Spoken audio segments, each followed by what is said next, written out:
Check, check, check.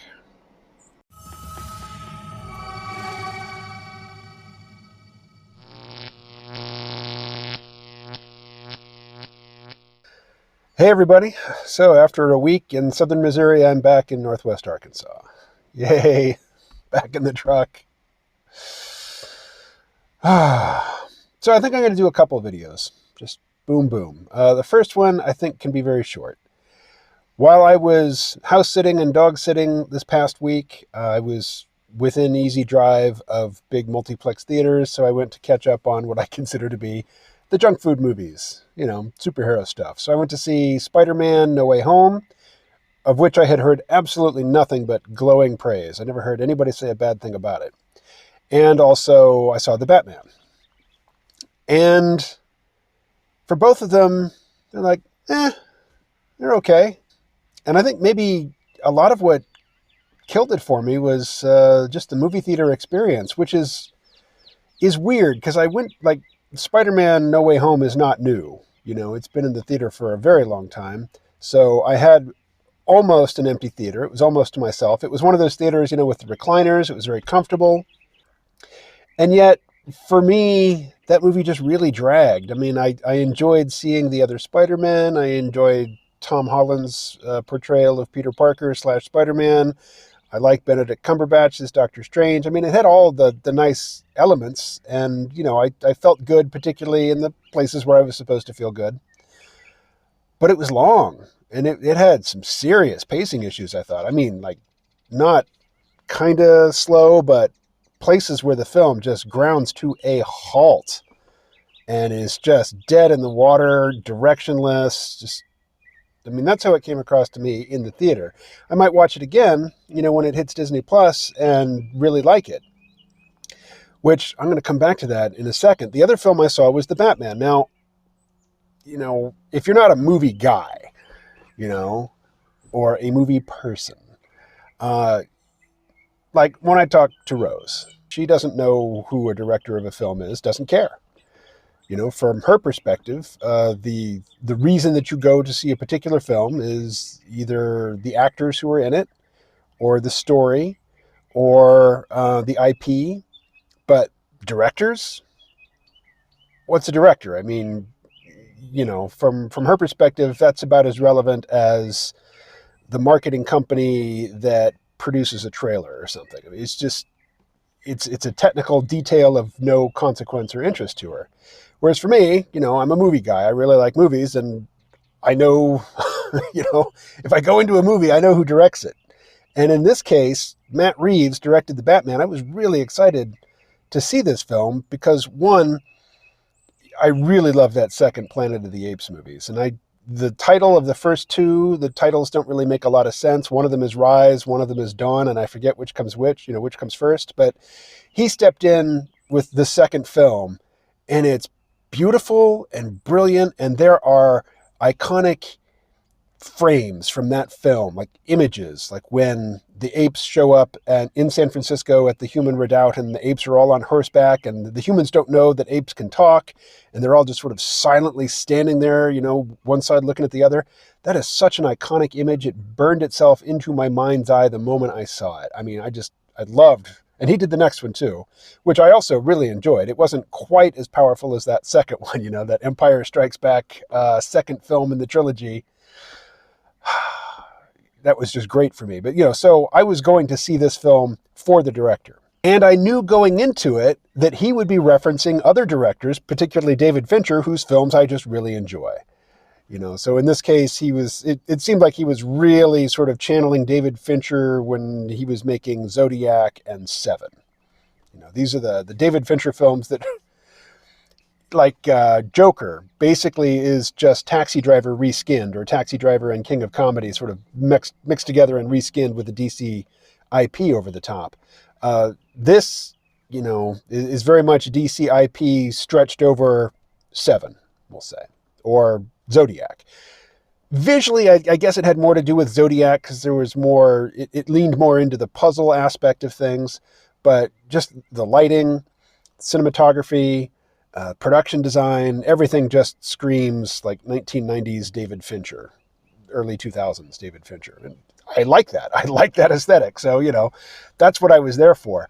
Robert Pattinson, I never saw any of the Twilight things. I have no imagery in my brain of him in this role that so many men hate. That whole, vampire, human girl with multiple, like the love triangle with the vampire and the werewolf. Is that how it goes? I haven't seen these films. The point is, I didn't carry any of that Robert Pattinson baggage into this with me.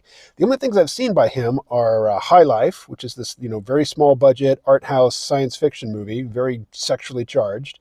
I saw The Lighthouse with Willem Dafoe, who came back for Spider-Man No Way Home. And what else did I see Pattinson in? He had a great role in The Rover with Guy Pearce. Great film. That is a great film. So I only know him, like, it seems like Robert Pattinson has really gone out of his way after the Twilight films, which made him, a recognizable, bankable face, and also, provided him with the opportunity to make movies. Now, I think since then, he's really been on a tear to establish himself as a serious actor, and I think he's chosen really great projects. So I had no problem with Robert Pattinson as Batman. I think many people have pointed this out. He's mostly Batman in this film. There's not a whole lot of Bruce Wayne in it. And I think when he is Bruce Wayne, he's got the mask off, but he's got the dark eye, eye makeup on and the long hair, particularly the long hair. That just didn't read as Bruce Wayne to me. And I wouldn't think that he would need all that hair to be his real self, because his real self, as one of the characters in the films tells you, is Batman. When he's wearing the mask, that's his real self, and he doesn't need long hair for that. And the long hair didn't read as he just hasn't been to the barber in a long time. It read as he had chosen this hairstyle, and that didn't work for me. But in general, again, then this I'd heard going into it, it's too long. 3 hours. It's just too long. 3 hours is too long to sit in a theater, even in the very comfortable reclining seats, in a mostly empty theater.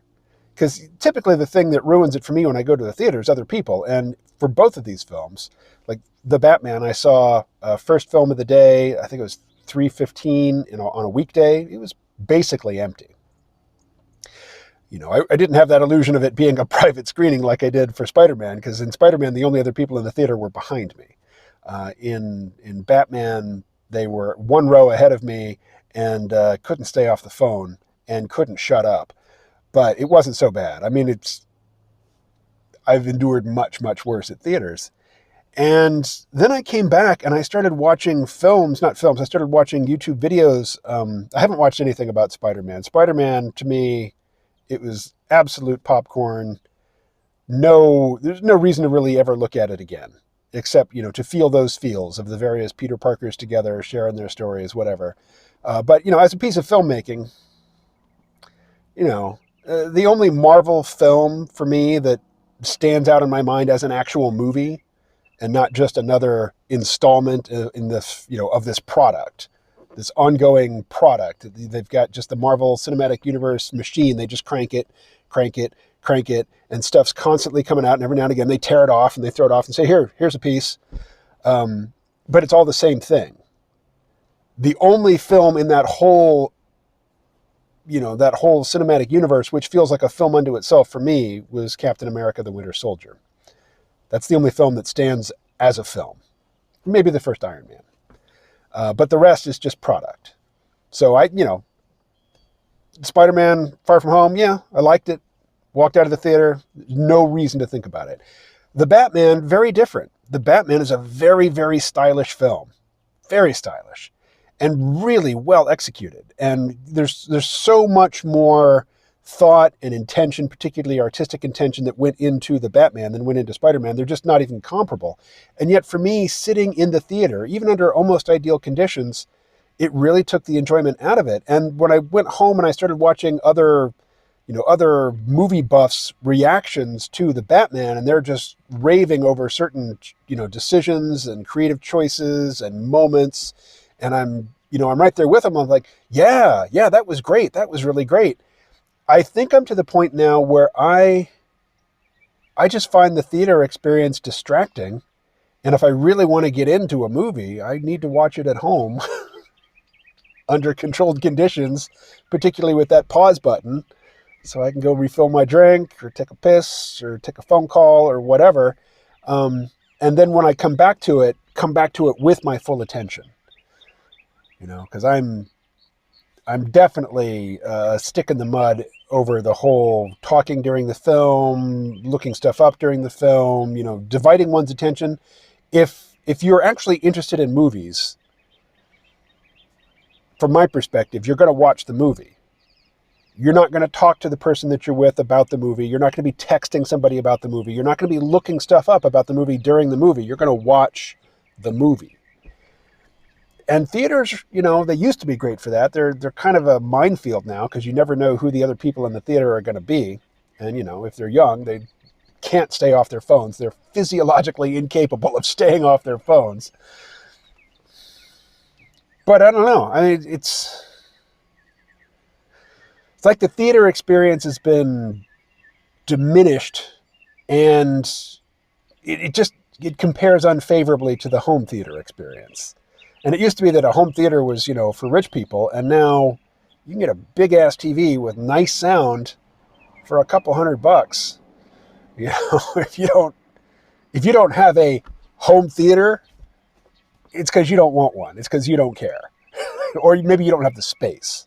The room where you can turn off the lights and sit in silence and watch something and know nobody's going to disturb you. Yeah, that's the big ask in the home theater experience these days. The actual equipment, and if you're a gearhead, you can spend $1 bazillion on whatever interests you. But if you want just good enough for that immersive home theater experience, you don't have to spend a lot of money. So, I don't know. I think my larger point is I saw these two films in the theater, and it's like, take it or leave it, whatever. For me, all that really does is I can check it off the list. It's no longer a source of, I have to avoid discussions of Spider-Man No Way Home, or, I have to avoid videos theorizing about what's going to happen in Doctor Strange in the Multiverse of Madness because I haven't seen, Spider-Man. That anxiety is just removed. But that's like the major benefit of having seen these films. I don't know. It was a big blah. It was like the part of my brain that is searching for telltale signs of quality is like, oh, yeah, check, check, check, check.